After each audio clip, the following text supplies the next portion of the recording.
जब लग गुरु मिले न सांचा, तब लग गुरु करो 10 पांचा। क्या गुरु बदल सकते हैं? क्या गुरु बदलने से पाप लगता है? अध्यात्म के इस मैदान में आखिर सही गुरु कौन है? गीता जी में वर्णित तत्वदर्शी संत कौन है?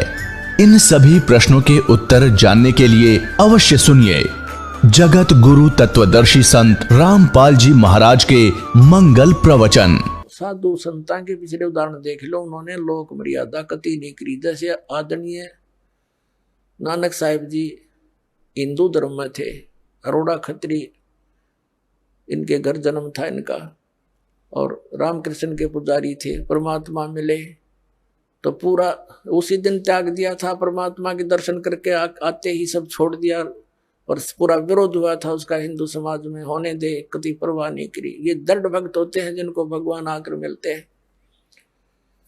तो मीराबाई ने कहा, भगवान मुझे नाम दे दो, आप मेरे पिता, मैं आपकी बेटी, कुछ हो मेरे साथ वो संघर्ष, आप मेरे साथ रहोगे, मैं आप झेलूंगी सब कष्टों को, पर परमात्मा के लिए मैं कुछ भी कर सकती हूँ। अब प्रथम मंत्र दे दिया रविदास जी ने, और फिर जैसे महीने में 20 दिन में फिर आने लगे सत्संग करने। तो सत्संग उस दिन तो भगत पर पक्के आते हैं। सत्संग विशेषकर परमात्मा रात्रि में भी करते थे और दिन में भी करते थे। दिन में कम, रात्रि में ज्यादा करने लगे, क्योंकि दिन में काम नहीं में समय नहीं मिलता भक्तों को, व्यक्तियों को। रात्रि तो अपनी ही होती है, अपने ही समय नींद से समय निकाल लेते हैं। अब पहले तो वो दिन में मंदिर में जाती थी, अब रात्रि ने सत्संग में जाने लगी, दोनों टाइम, सुबह भी, दिन में भी, रात में भी। अब पहले तो उसका पति था, उसको साथ देता था, कोई बोलने वाला नहीं था। अब उसकी मृत्यु के बाद उसका देवर बन गया वहां का, उस नगरी का राजा।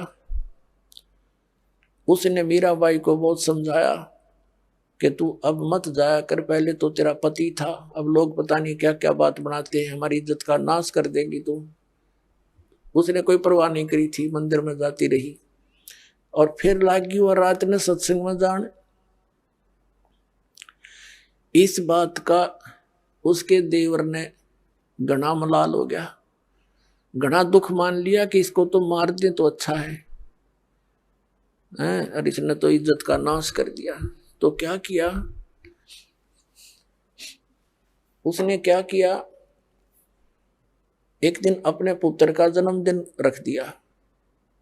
रिश्तेदार आए हुए थे, और एक किसी सपेरे से कहा कि ऐसा विषधर ला दे, ऐसा विषयर ला दे सर्प के डंक मारते मर जाए आदमी।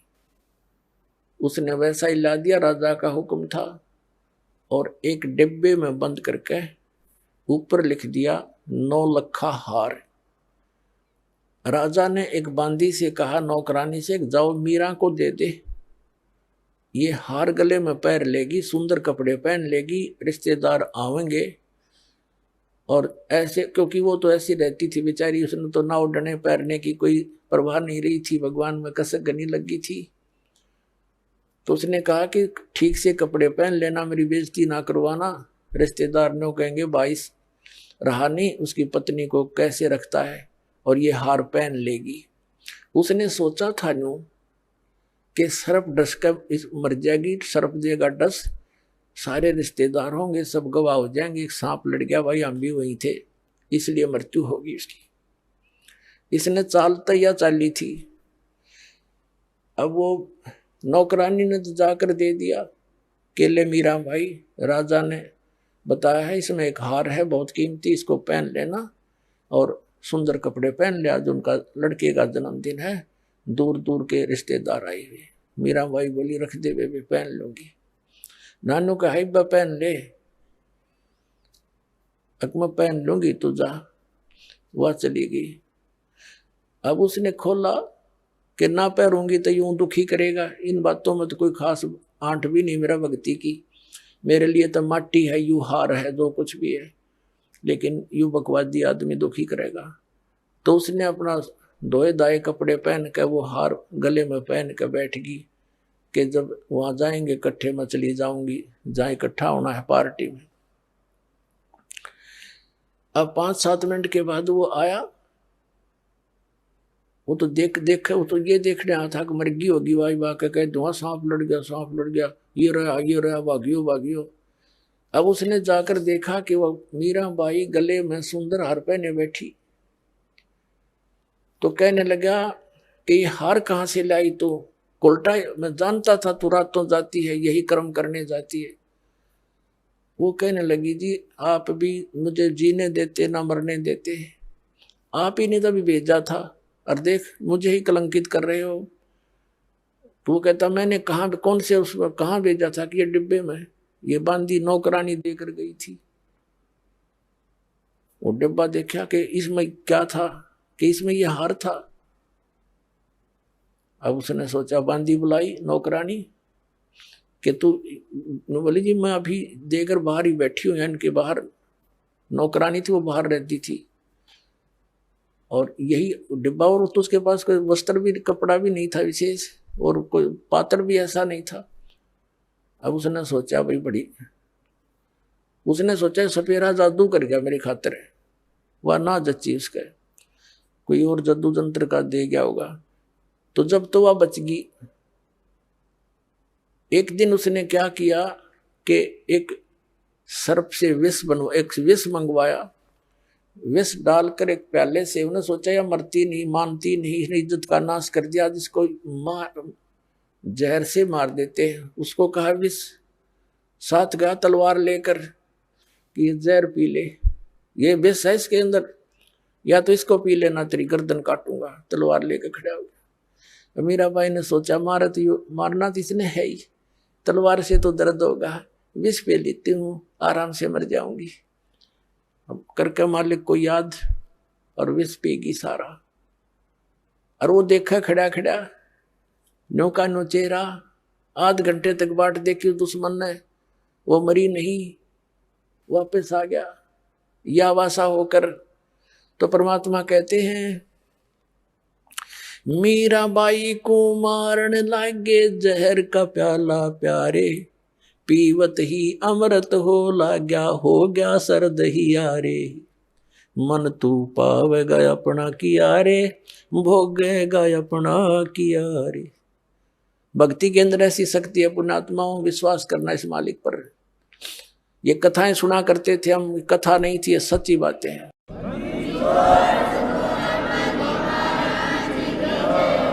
कहाँ तो विष ने मारना था, कहते हैं पीवत ही अमृत हो गया, और हो गया सरद ही यारे। कहाँ तो विष ने बेचैनी पैदा करनी थी, और कहते हैं ठंडक सी होगी उस बेटी की अंतःकरण में। अब उसने सोचा भाई ना तो या मारे तो मरती, उसके देवर ने, अब इसका के इलाज करो, इसने तो हमारा बट्ठा बैठा दिया इज्जत का।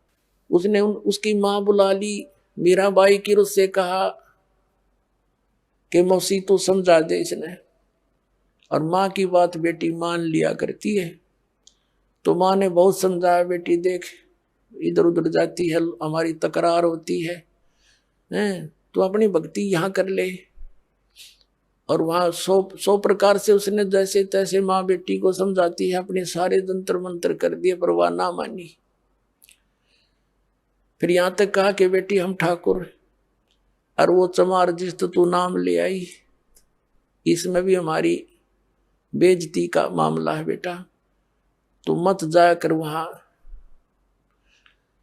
तो माता और बेटी का फिर क्या एक कवि के द्वारा बना गया शब्द सुनाते हैं। सत्संग में जाना मीरा छोड़ दे, सत्संग में जाना मीरा,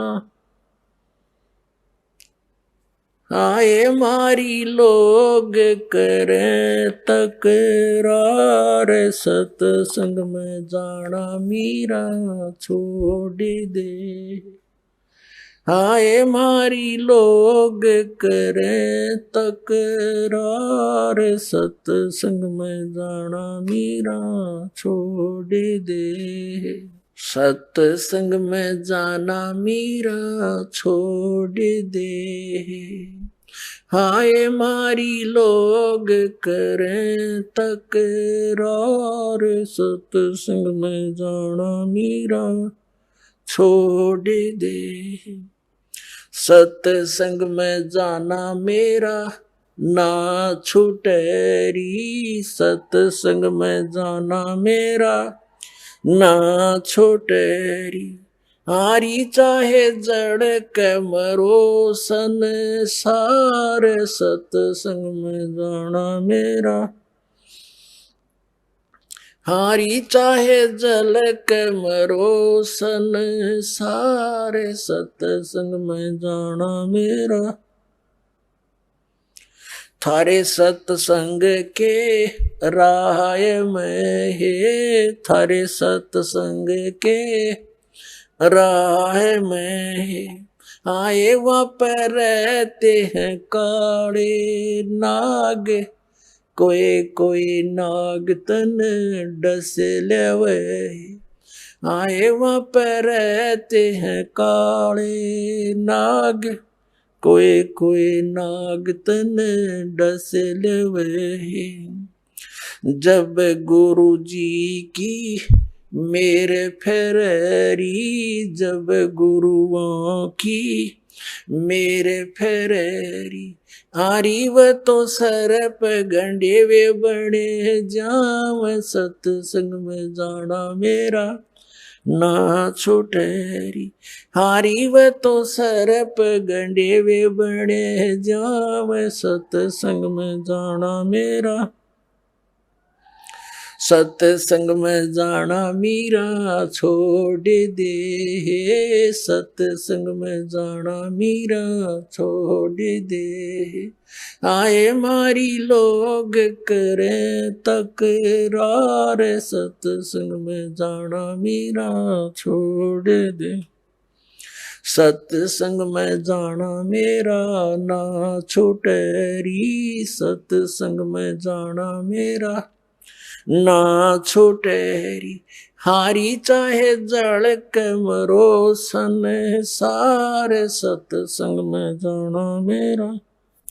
थारे सत्संग के राह में है।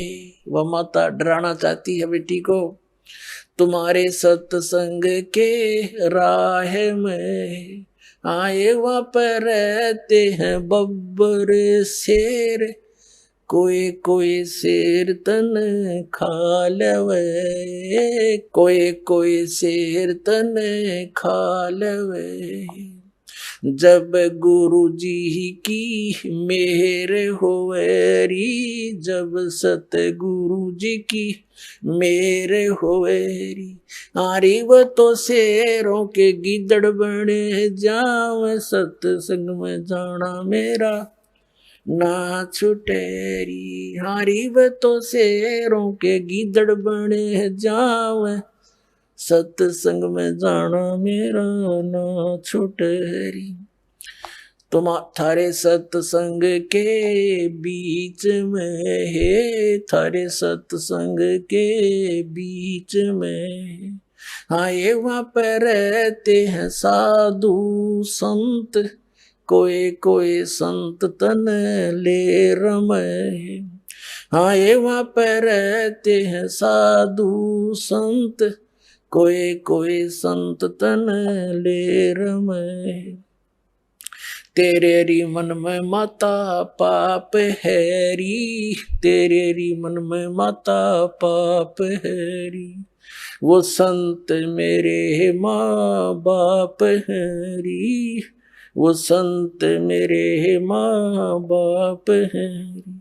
हारी व तो कर देंगे बेड़ा पार, सत्संग में जाना मेरा ना छुटेरी। हारी वे तो कर देंगे बेड़ा पार, सत्संग में जाना मेरा ना छुटेरी। सत्संग में जाना मेरा छोड़ दे, सत्संग में जाना मेरा छोड़ दे। हाँ ये मारी लोग करें तकरार, सत्संग में जाना मीरा छोड़ दे। सत्संग में जाना मेरा ना छोटे री, सत्संग में जाना मेरा ना छोटे री। हारी चाहे जड़ के मरो संसारे, सत्संग में जाना मेरा ना छूटे री। वो तो जाते चमारे है, वो तो जाते चमारे है, इसमें हमारी आर है, इसमें हमारी आर है। तेरे री लिख माता चमारे है री, तेरे लिख माता चमारे है री। मेरा सिरजन और हरी, मेरा सिरजन और हरी। हरि व तो मीरा के गुरु रविदास, सत्संग में जाना मेरा न छूटे री। हरि व तो मीरा के गुरु रविदास, सत्संग में जाना मेरा न छूटे री। अपने आत्माओं, परमात्मा के पाने के लिए, परमात्मा के पाने के लिए सबसे बड़ी बंधन काल ने, सबसे बड़े रस्से हमारा बांध रखे हैं ये लोक परंपराओं के। और परमात्मा कबीर साहब कहते हैं, सोई जन उभरे जिन तोड़ी कुल की कान। परमात्मा कहते हैं, कुल करने के कारण यू अनसा गया बिगो, जब यू कुल के कर लेगा तो चार पाया का हो। आज तो लोक लाज में कुल की मर्यादा में को प्रमुख मानकर सत्संग में आया नहीं, सत्संग सुने नहीं, ज्ञान होया नहीं, भक्ति करी नहीं, फिर गधा बन का घूमेगा, चार पाया का होगा। जब यू कुल के ढालड़ा होगा तेरे, तब यू कुल के कर लेगा तो चार पाया का हो। तो संतों को यू हृदय में जम जाती है बातें। तो यहाँ परमात्मा कहते हैं कि तन छूटे जब कहाँ समावेगा, और आखिर तुझको कौन कहेगा। गुरु बिन आत्म ज्ञान मनने की कर ले, दो दिन का मेहमान मनने की कर ले, दो दिन का मेहमान। कहते आखिर तुझे गुरु के बिना यू आत्मज्ञान बताओगा कौन है। तो इस प्रकार हमने इस सारे ज्ञान को समझना है। जैसे नित्यानंद जी एक ब्राह्मण कुल में थे, तहसीलदार की पोस्ट थी, 250 वर्ष पहले की बात। इसमें नारनौल के नवाब के यहाँ तहसीलदार की नौकरी करते थे। जब यू आत्मज्ञान हुआ, फिर परमात्म ज्ञान हुआ, नौकरी त्याग दी। पत्नी थी, वो विरोध गणा करा करती, परमात्मा की ऐसी रजा हुई, उसकी मृत्यु होगी, और वैराग बन गया। जब इस ज्ञान से परिचित हुआ तब कहा था ब्राह्मण कुल में जन्म था। पहले तो 250 वर्ष पहले ब्राह्मण के घर जन्म होना ही एक बहुत बड़ी महान माना करते थे। और फिर तहसीलदार की पोस्ट, आज तो मंत्री की को ना इतनी कीमत जितनी उस समय तहसीलदार की होती थी। और दोनों को बद के गढ़ भगवान से दूर कर, कहते हैं कबीर साहब कहते हैं, सुख के माथे पत्थर पड़ो जिसते नाम हर देते जा, और बलिहारी उस दुख के जो पल पल नाम रटावे। परमात्मा कबीर जी कहते हैं, आग लगो इसे सुख के जो भगवान से दूर करे। हे परमात्मा ऐसा दुख भी दिए रखना, तेरी याद बनी रहे। तो नित्यानंद ने कहा था जब वो ये ज्ञान हो गया, जब कहते हैं ब्राह्मण कुल में जन्म था मैं करता बहुत मरोड़, और गुरु गुमानी दास ने दिया कुबद गढ़ तोड़े। संत मिले उनको गुमानी दास नाम के, कहते कुबद का गढ़ तोड़ दिया। मान बढ़ाई है, ऊंची नीची जाति वाला अभिमान भेदभाव, कहते ये कुबद का गढ़ संत बिना नहीं टूटे। तो परमात्मा के बच्चे जो होते हैं उन्हीं को मिलते हैं जो दृढ़ होते हैं। मीराबाई दृढ़ भगत थी, सारा संसार एक तरफ। अपने आत्माओं मीराबाई ने देखा है रोज बकवाद करता है ये, कभी मारने की चेष्टा करता, घर त्याग कर चली गई, वृंदावन में रहने लगी। तो वहां परमात्मा फिर मिले जाकर उसको दूसरा रूप बनाकर, और ज्ञान से उसे पूछा, जैसे धर्मदास जी को मिले थे। तब उस बेटी की भी आंखें खोली, बेटा इससे आगे और भी नाम है, ये तो प्रथम मंत्र दिया है, इसके आगे सतनाम है, वो ग्रहण कर उसको मैं दे सकता हूँ और किसी के पास नहीं है। तब मीराबाई ने परमात्मा कबीर जी से फिर मंत्र लिया, तब उसका कल्याण हुआ। बोलो सतगुरुदेव।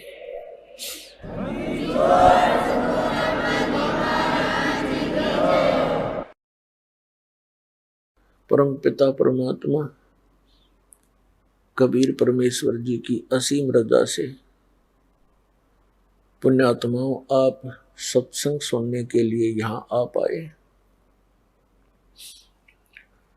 भक्ति मुक्ति के दाता सतगुरु, ये भटकत प्राण फिरंदा, उस साहिब के हुक्म बिना नहीं तरवर पात हिलंदा।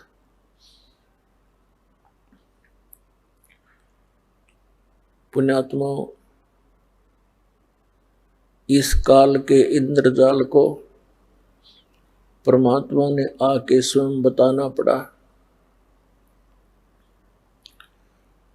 क्योंकि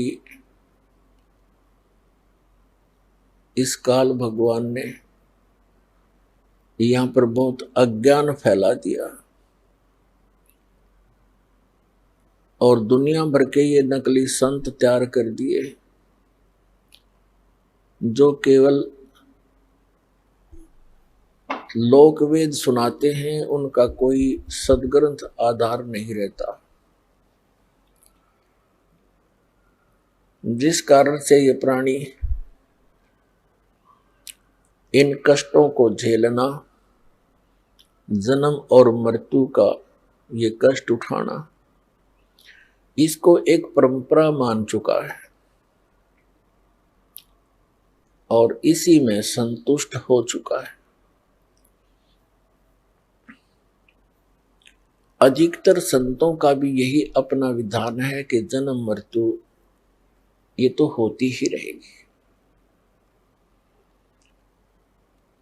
परमेश्वर ने स्वयं आकर हमें जानकारी दी,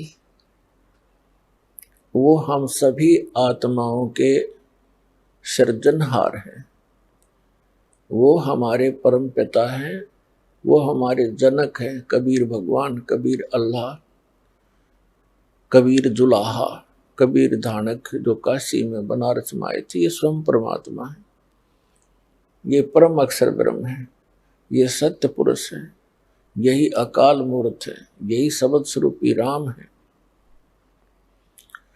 अब अपने उस निज स्थान की जानकारी परमात्मा ने स्वयं आकर देनी पड़ती है, क्योंकि यहाँ का जो राजा है, यहाँ का जो मालिक है, स्वामी है, ईश है, ये काल है।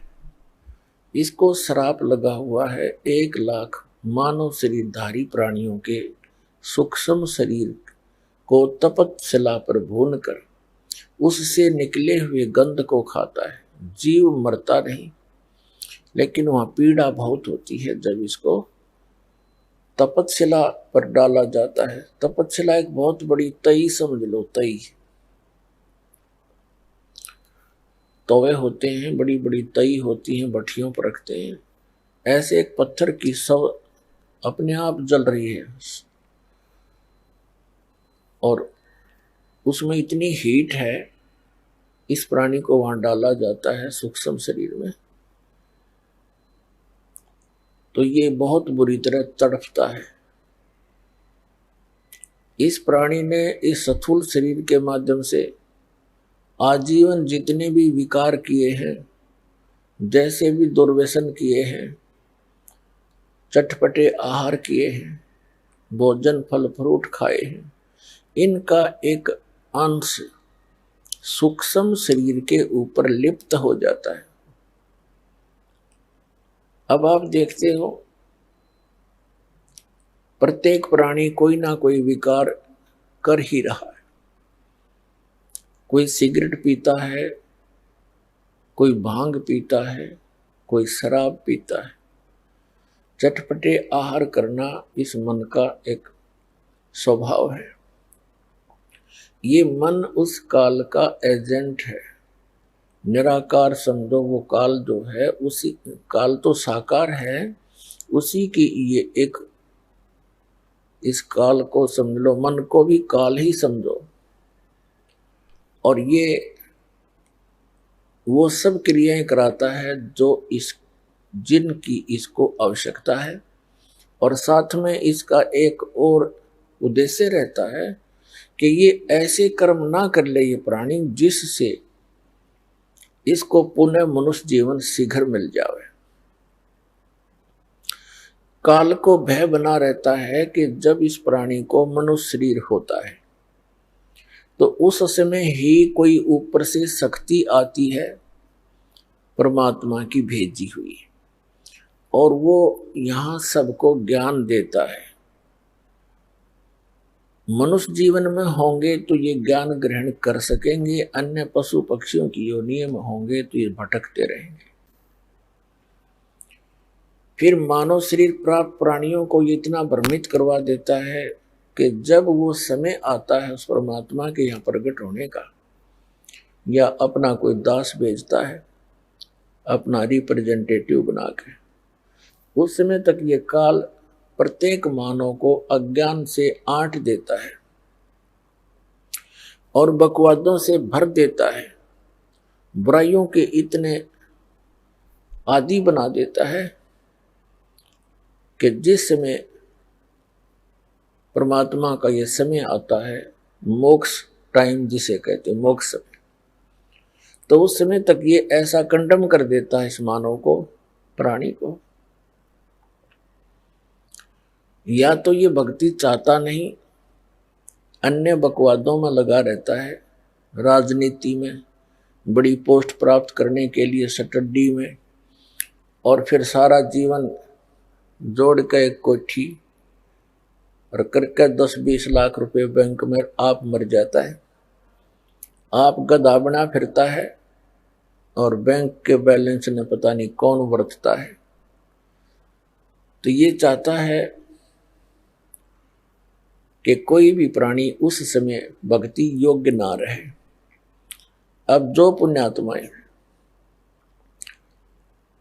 पिछले जन्म जन्मांतर से परमात्मा की भक्ति करते आ रहे हैं और उनको मनुष्य जीवन भी मिलता आ रहा है, कुछ एक ऐसे नियम हैं, कुछ ऐसी परमात्मा की भक्ति के कुछ अंक होते हैं, उनके कारण एक मानव को 10, 20, 50, 100 भी कंटिन्यूस मनुष्य जीवन मिल सकते हैं। और उन मानव शरीर के अंदर यदि परम संत मिले नहीं तो कोई आंट नहीं सकता। पृथ्वी रोज सूर्य उदय हो रहा है, अस्त हो रहा है, और उदय हो रहा है, अस्त हो रहा है, अरबों वर्ष बीत के चलता रहेगा, फिर ठा होगा इसका। तो जब तक इसके पूर्व जन्म की संस्कार इसके साथ रहते हैं प्राणी का, तो इसकी बैटरी चार्ज होती है इन्वर्टर की, समझ लो। इस जीव के पुनों के कारण ये भक्ति युक्त रहता है, वो भक्ति संग्रहित होती है इसकी पूर्व जन्म जन्मांतर की। और फिर वो 2 जन्म उसके हो गए, 3 हो गए, 4 हो जाएंगे, 10 हो जाएंगे, 50 हो जाएंगे।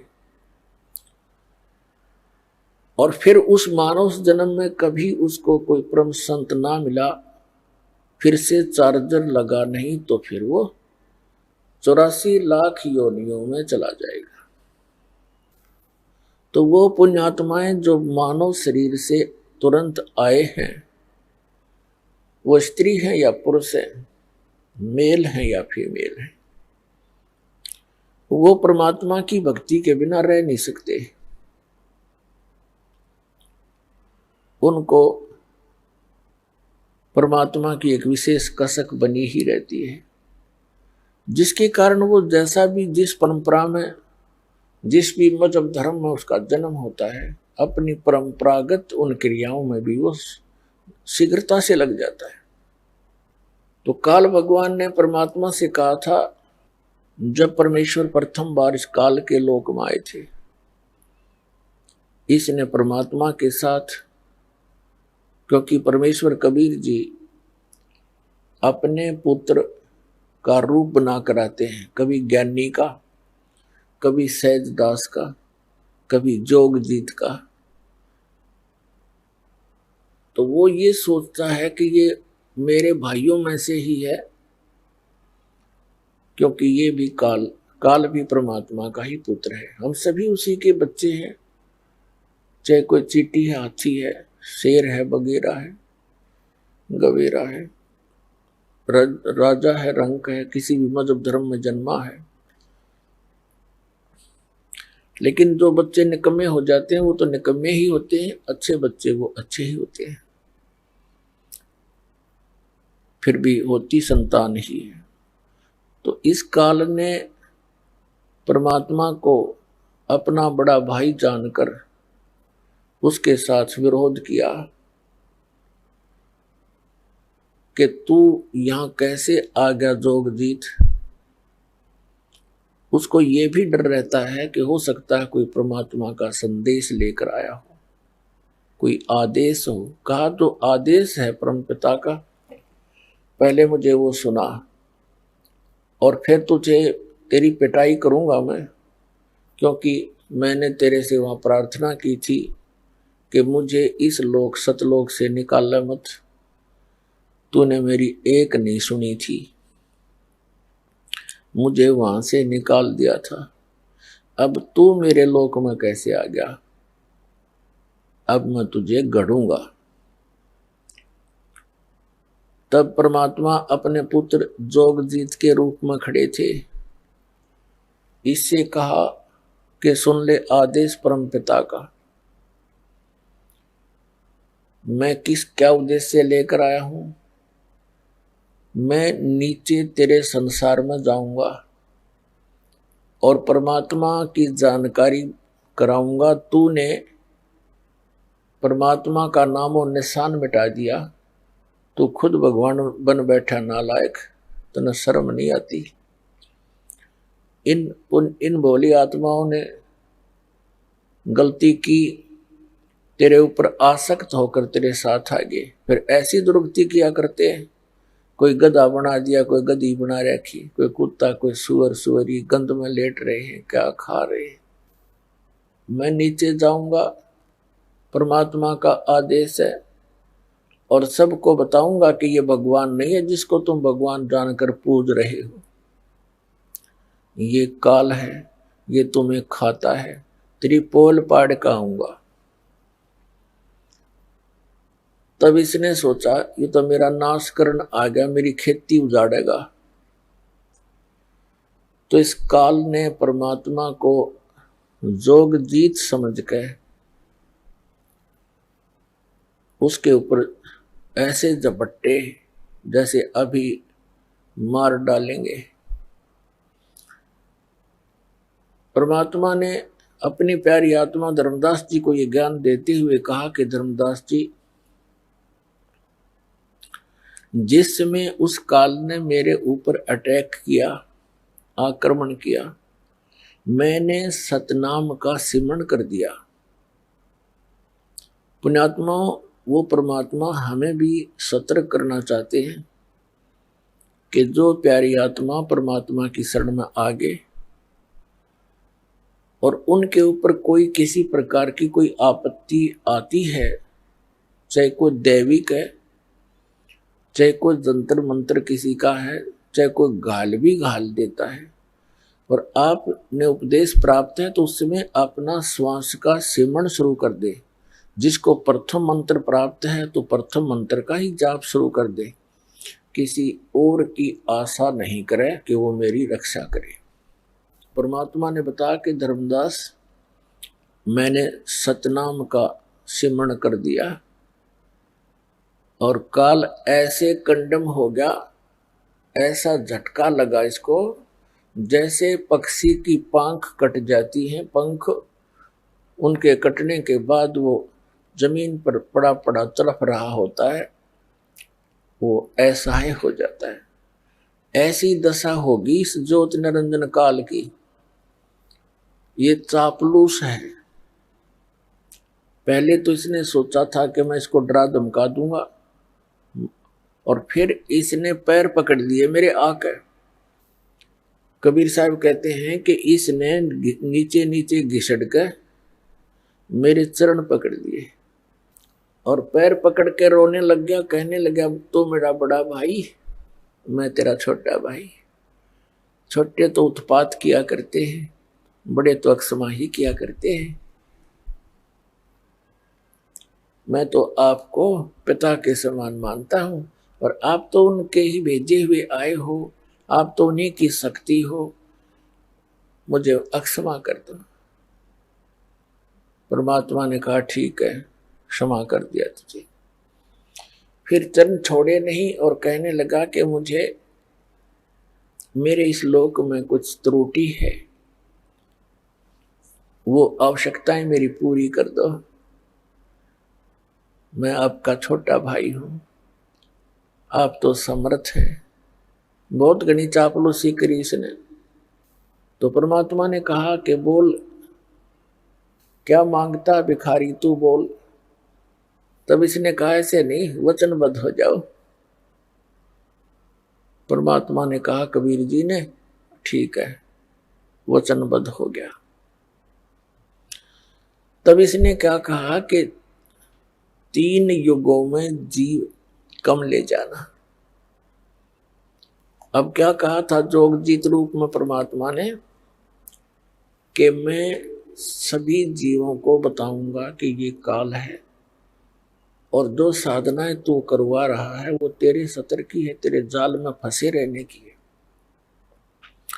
परमात्मा ने मुझे एक ऐसी शक्ति यानी मंत्र दिया है, उस सतनाम के जाप को और सार नाम के जाप को प्राणी को दूंगा, और जिनके पास ये मंत्र होगा उसका तू कुछ बिगाड़ नहीं सकेगा। जैसे उसी मंत्र से मैंने तेरी ये हालत कर दी, और वो मंत्र उन प्राणियों को दूंगा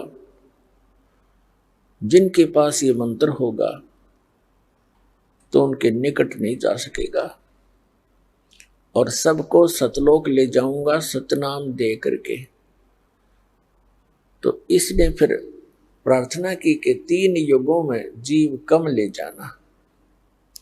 चौथा युग जब कलयुग आवे, तब तो शरण जीव बहु जावे। ऐसा वचन हर मोय दीजे, तब तुम संसार गवन संसार ही कीजिए। तब परमात्मा ने कहा ठीक है। और दूसरा ये कहा था कि आप बलपूर्वक ना ले जाना, आप अपना ज्ञान देना, आपके ज्ञान को जो स्वीकार करे वो आपका हो, आपकी मर्यादा में रहे वो आपका हो, और आपकी मर्यादा में नहीं रहे और हमारे ज्ञान को ग्रहण करे तो वो हमारा ही हो, उसको बलपूर्वक ना ले जाना। परमात्मा ने कहा ठीक है भाई, तथास्तु, ऐसे ही होगा, क्योंकि मालिक को पता जब मेरा ज्ञान कोई नहीं मानेगा कोई, तो मेरे साथ चलेगा कौन, और मेरी मर्यादा में नहीं रहेगा तो न मैं वहां के क्या करूंगा ले जा करके ऐसे मूर्खों को। ऐसे तो हम पहले थे वहां पर, गलती करके यहाँ फिर आ पड़े, तो ऐसे वो मालिक ले जाना भी नहीं चाहता। और दूसरे हम सब इच्छा से यहाँ आए हैं, सब इच्छा से वहां जाएंगे। जब परमात्मा ने कह दिया तथास्तु, तब उसी समय तेवर बदल गया। यहां सभी प्राणियों का ऐसा ही स्वभाव है। जैसे भस्मागिरी ने भगवान शिव जी के द्वार पर 12 वर्ष तक सिरासन पर तपस्या की, ऊपर न पैर नीचे न सिर करके। जब भगवान शिव ने पूछा कि क्या चाहते हो भक्त, वचनबद्ध करवा लिए और कहा ये भस्म कड़ा दे दो।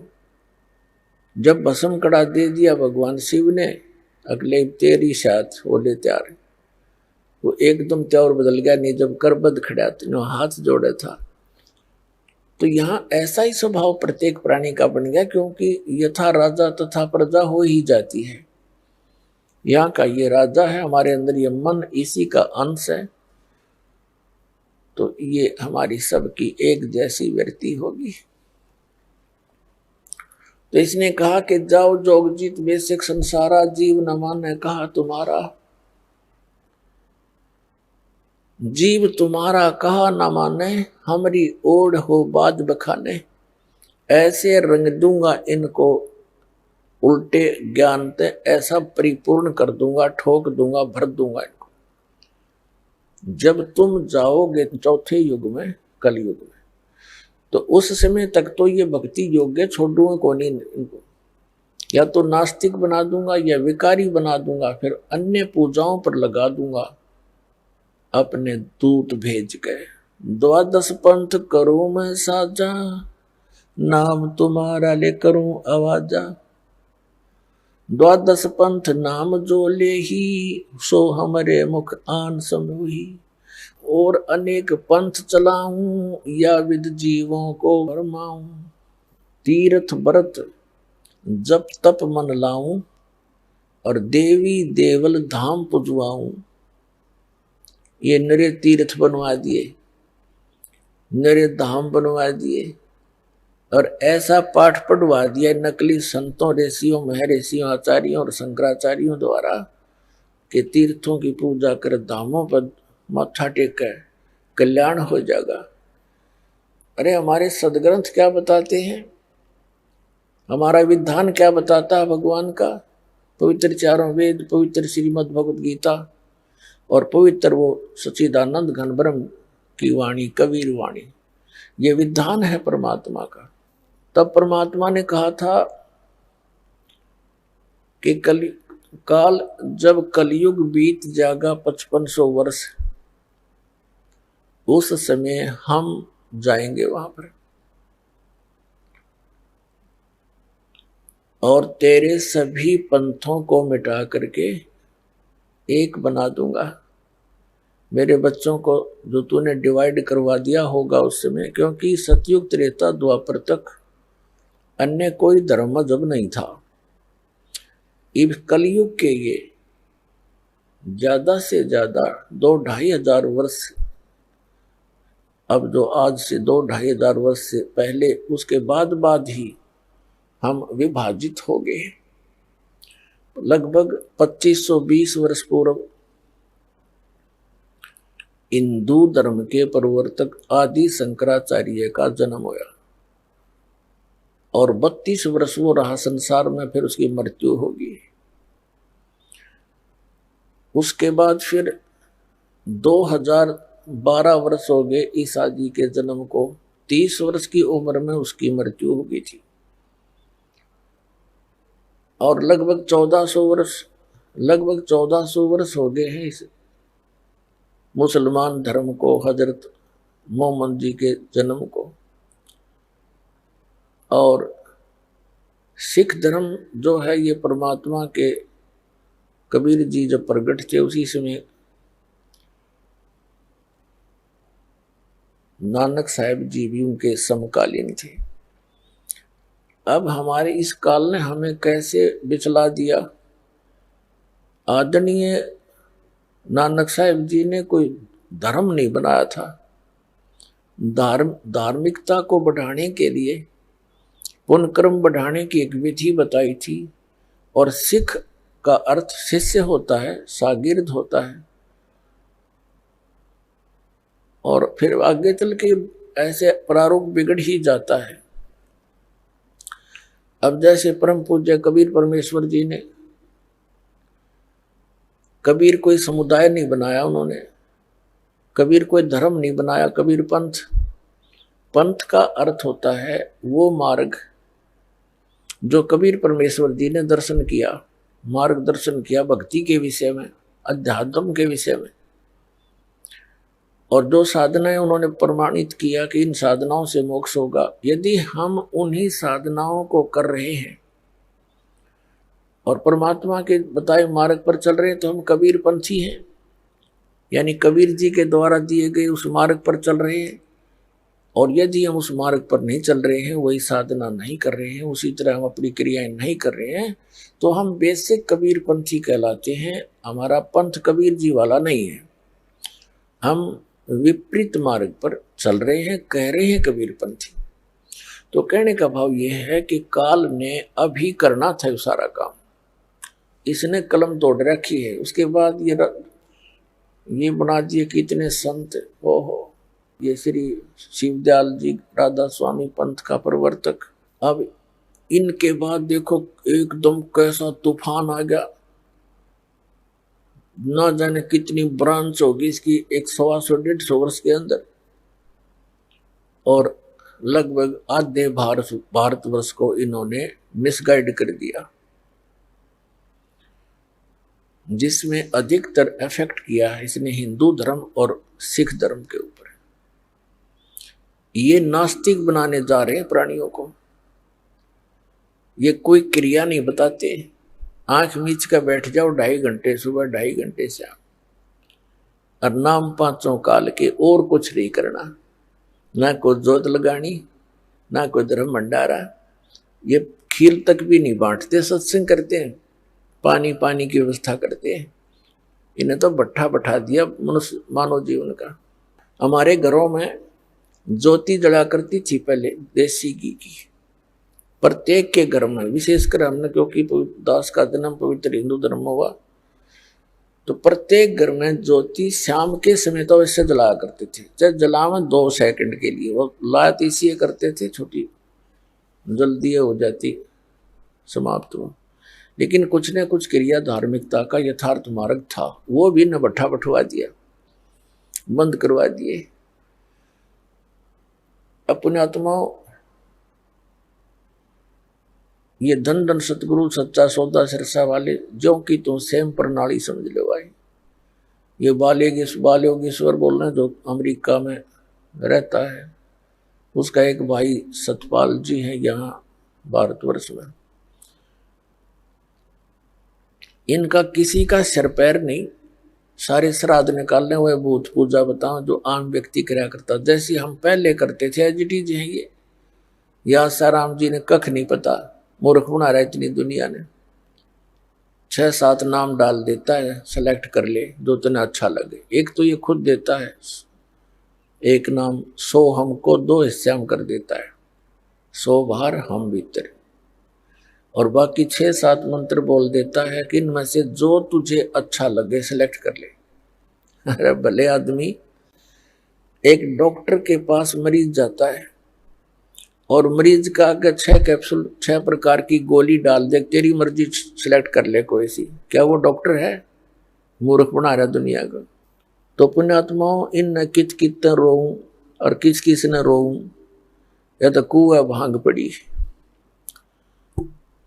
परमात्मा कहते हैं कबीर ये माया अटपटी सब गट आन अड़ी, और किस किस न समझाऊं या कुआ भांग पड़ी। अपने आत्माओं, आपके रूबरू जिस भी संत महंत आचार्य शंकराचार्य का इतिहास दिखाया है, इनके पास कख नहीं पाया, कख भी कैख है भी नहीं इनके पास भक्ति का। आइए अब हम उन श्रद्धालुओं के अनुभव जानते हैं जो जगत गुरु तत्वदर्शी संत रामपाल जी महाराज जी से दीक्षा प्राप्त कर चुके हैं तथा उनके द्वारा बताए गए भक्ति मार्ग पर चल रहे हैं। नमस्कार सर। सत साहिब जी। सर क्या नाम है आपका? मेरा नाम महेश कुमार राघव है जी। महेश कुमार जी, आप कहाँ से हैं? मैं डिस्ट्रिक्ट एटा उत्तर प्रदेश से आया हूँ जी। सर, संत रामपाल जी महाराज से नाम दीक्षा आपने कब ली? 7 मई 2012 को दया हुई मालिक की। सर, संत रामपाल जी महाराज से नाम दीक्षा लेने से पहले क्या आप कोई भक्ति साधना भी करते थे? संसारिक देवी देवताओं की पूजा करते थे, उनसे कोई लाभ प्राप्त नहीं होता था। जब मैं बचपन में पढ़ने जाता था तो माइंड में चलते चलते एकदम ये आता था कि मैं कौन हूँ और कहाँ से आया हूँ, क्या उद्देश्य है।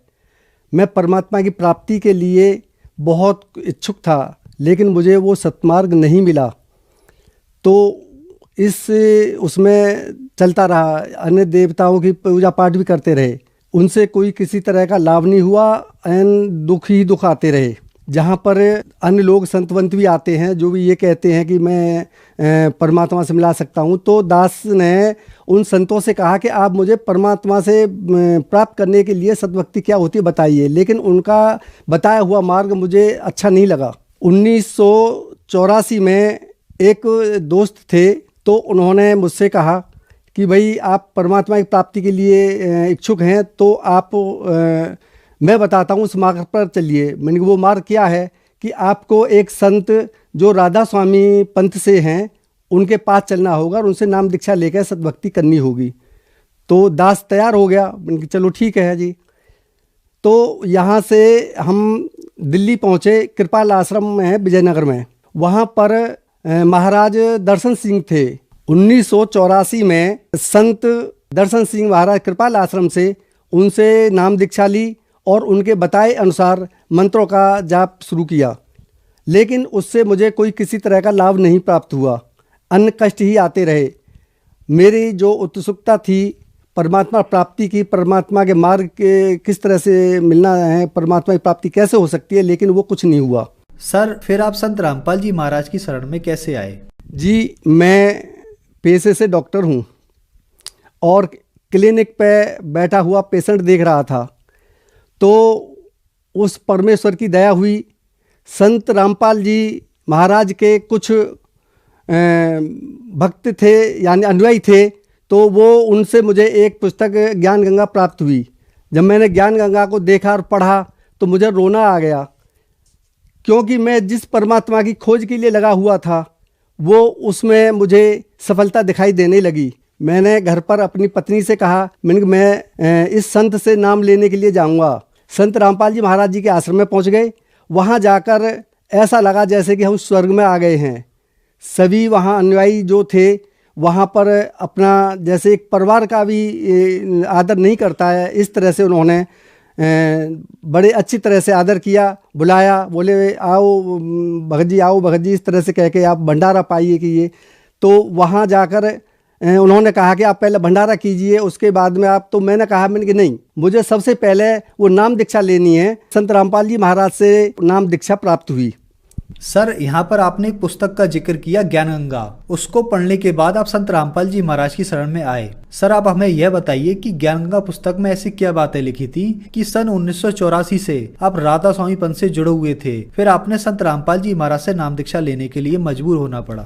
जी, उस पुस्तक के अंदर जो मैंने देखा वो शास्त्र प्रमाण थी।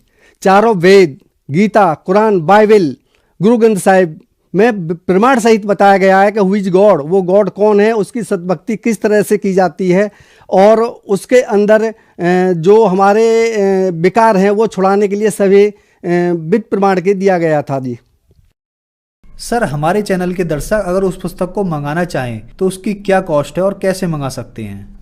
देखिए जी, उस पुस्तक को मंगाने के लिए शाम को 7:30 पर एक चैनल आता है, साधना चैनल, जिसमें संत रामपाल जी महाराज जी के मंगल प्रवचन चलते हैं। सत्संग जब चलता है तो वहाँ पर एक पीली पट्टी चलती है, उस पीली पट्टी पर ज्ञान गंगा का नाम होता है, नंबर भी होते हैं। उस नंबर पर SMS करके अपना पूरा नाम पता लिख कर दिया जाता है। उस पुस्तक को आप फ्री में प्राप्त कर सकते हैं, निःशुल्क मंगाई जा सकती है।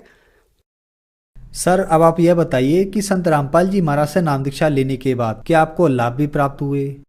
जी, उस परमात्मा स्वरूपी संत रामपाल जी महाराज से जब से मैंने नाम दीक्षा ली है तब से अनेकों लाभ प्राप्त हुए हैं।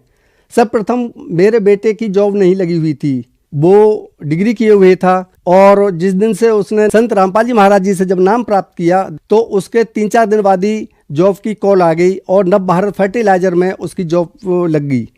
उसके बाद में उसकी शादी हो गई, और शादी के बाद में जब उसके घर बच्चा आया तो उस बच्चे ने 3-4 दिन दूध नहीं पिया था बिल्कुल। जब संध्या आरती के समय मुझे हमारे पत्नी ने बताया कि इस तरह से बच्चा दूध भी नहीं पी रहा है, तो मुझे रोना सा आ गया। मैंने संत रामपाल जी महाराज जी को याद किया और कहा कि हे परमात्मा, ये संत रामपाल जी महाराज जी के बताए अनुसार हम भक्ति कर रहे हैं, और भक्तों के घर में जो भी आता है वो नेक आत्मा आती है, अगर ये दूध नहीं पिएगा तो मर जाएगी, मैं इतना ही कह रहा था। तो उस दाता की दया इतनी हुई कि उस बच्ची ने दूध पीना शुरू कर दिया तुरंत ही। उसके अलावा दास के 3 बार एक्सीडेंट हुए हैं। एक्सीडेंट से बचाने वाला कोई और नहीं, परमात्मा है। संत रामपाल जी की जो बताई हुई भक्ति है उस भक्ति को करते हैं। 4 जून 2018 को जब सत्संग देखकर दास आ रहा था तो उस दिन बहुत भयानक आंधी और तूफान आए हुए थे, जिससे कि रास्ता भी अवरुद्ध हुआ था। मुझे रास्ते में ही रुकना पड़ा, और नेक्स्ट अगले दिन मैं बाइक से अपने घर के लिए आ रहा था। हाईवे रोड था, सामने से एक ट्रक आ रहा था और उस ट्रक को ओवरटेक करते हुए दूसरा ट्रक आ गया। मेरे लिए कोई रास्ता नहीं था। मैंने जब देखा तो वहाँ पर मैं घबरा सा गया। लेकिन संत रामपाल जी से जो नाम प्राप्त था, जो दीक्षा प्राप्त थी, मंत्र प्राप्त थे, उनका जाप करते हुए आ रहा था। सामने से आकर जब कोई रास्ता नहीं दिखा तो अचानक मतलब जो आ गया, एक्सीडेंट हुआ, बहुत भयानक तेज़ आवाज़ हुई, मेरी बाइक को फेंका। मुझे इतना महसूस हुआ कि मेरी बाइक को किसी ने पकड़ा है। ट्रक तो चला गया, लेकिन जब चेतना सी आई तो मेरी बाइक सड़क के 2 मीटर अंदर थी, सड़क पर खड़ी थी। मैं बाइक पर ही बैठा हुआ था और बाइक बंद हो गई थी। तो मैंने देखा, मैंने कि ये क्या हुआ, अचानक चेतना से आई, एक बार को पसीना आ गया, घबरा गया था, ट्रक जा चुका था। जब मैंने देखा तो बाइक सही थी, बंद थी, शरीर में कहीं चोट नहीं थी, लेकिन एक उंगली में, इस उंगली में दर्द सा था। तो मुझे ये एहसास दिलाया कि हाँ, एक्सीडेंट भी हुआ है। बाइक में किक मारी तो बाइक भी सही थी। फिर मैं घर आ गया और संत रामपाल जी महाराज जी का शुक्रिया अदा किया। उसके बाद में अनेकों लाभ वो घर मिलते रहते हैं। जैसे कि हमने एक मकान लिया दिल्ली के अंदर, और जो बड़ा बेटा है उसके साले ने धोखे से वो मकान अपने नाम करा लिया। जब हमें पता पड़ी कि इसने नाम करा लिया है तो हमने उससे कहा, तो वो साइन करने के लिए तैयार नहीं था। मैंने परमात्मा से अरदास लगाई कि हे मालिक, ये कितना बड़ा धोखा है, पैसे हमने दिए और नाम इसने धोखे से अपने करा लिया। संत रामपाल जी महाराज से जब प्रार्थना लगाई तो वहाँ से आदेश आया कि परमात्मा दया करेंगे, और ऐसी दया हुई कि अगले दिन ही उसका कॉल आ गई कि जी आप अपने मकान को अपने नाम करा लीजिए, और उसने साइन भी कर दिए। आज वो मकान हमारे नाम है।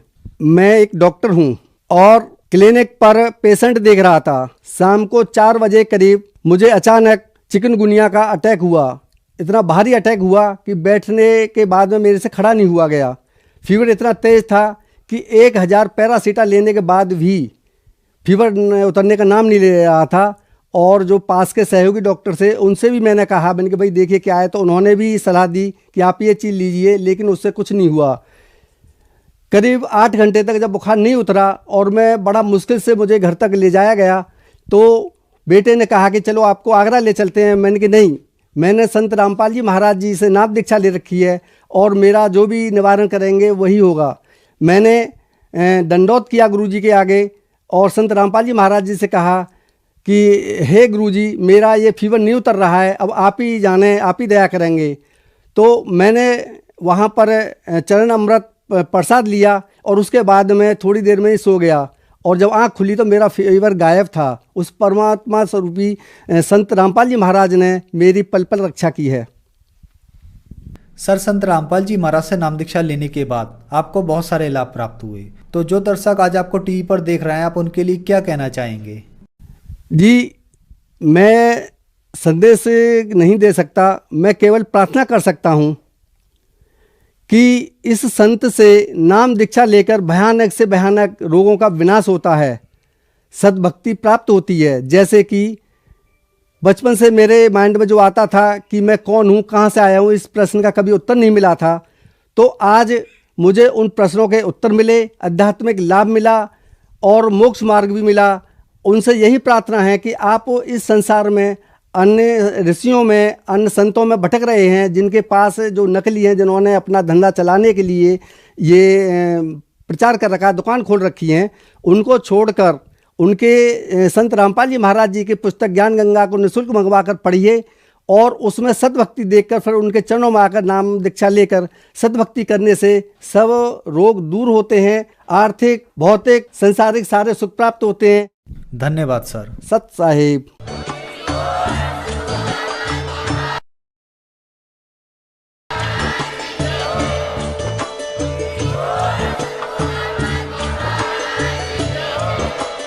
आप सुन रहे थे जगत गुरु तत्वदर्शी संत रामपाल जी महाराज जी के मंगल प्रवचन। अधिक जानकारी के लिए विजिट कीजिए हमारी वेबसाइट www.jagatgururampalji.org। संत रामपाल जी महाराज जी के शुभ आशीर्वाद से पूरे विश्व भर में 500 से भी ज्यादा नाम दीक्षा केंद्र हैं, जिन पर संत रामपाल जी महाराज जी द्वारा ऑनलाइन निःशुल्क नाम दीक्षा दी जा रही है। अपने नजदीकी नाम दीक्षा केंद्र का पता करने के लिए संपर्क करें 8222880541।